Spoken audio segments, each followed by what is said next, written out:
godt mærke, der er lidt kriller. På Randers Sportsrideklub er der spænding i luften.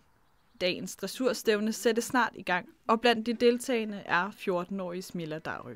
Jeg hedder Smilla. Jeg er 14 år gammel, og jeg har reddet i 5 år siden 2020.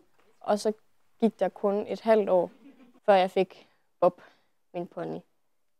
Det dressurprogram, jeg skal ride i dag, det hedder en LB1. Det er en lidt lavere klasse for en lidt nyere hest eller en ny rytter.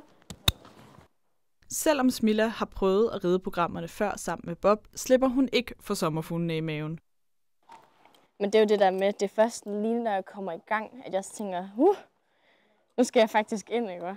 Og man lige kommer ind og ser de andre ryttere, og så er man sådan, fuck, jeg skal faktisk ind og ride, ikke? Men sommerfuglene i maven skyldes ikke kun nervøsiteten for dagens program. Jeg var jo inde og springe i går, så han har måske ikke haft så meget energi i dag. Så jeg er sådan lidt, Det kan jeg jo også tydeligt mærke, når jeg kommer ind på opvarmningen, hvordan han er. Er han frisk? Er han træt? Mens Smilla og Bob varmer op, luner rosetterne sig i kafeteriet, inden de senere i dag skal overdrages til vinderen. Det er virkelig bare at holde hovedet koldt. Det er dyr. Det går ikke fantastisk hver gang. Døren lukker bag Smilla, som er reddet ind på stævnebanen, og nu går det løs.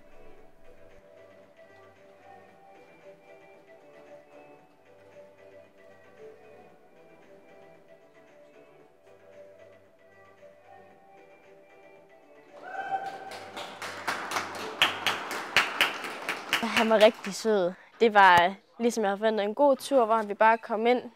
Det gik, som det skulle. Han kiggede lidt, han bakkede også lidt af. Var lidt træt måske, fordi der skete så mange ting, men det var meget fint. Dagens stævne er nu overstået, og med en flot placering i bagagen har Smilla fået mere blod på tanden. Jeg er tilfreds, og så vandt jeg jo også. Så ja, jeg glæder mig også at se, hvad fremtiden bringer for os. Men for nu er fremtiden en tur på Fold.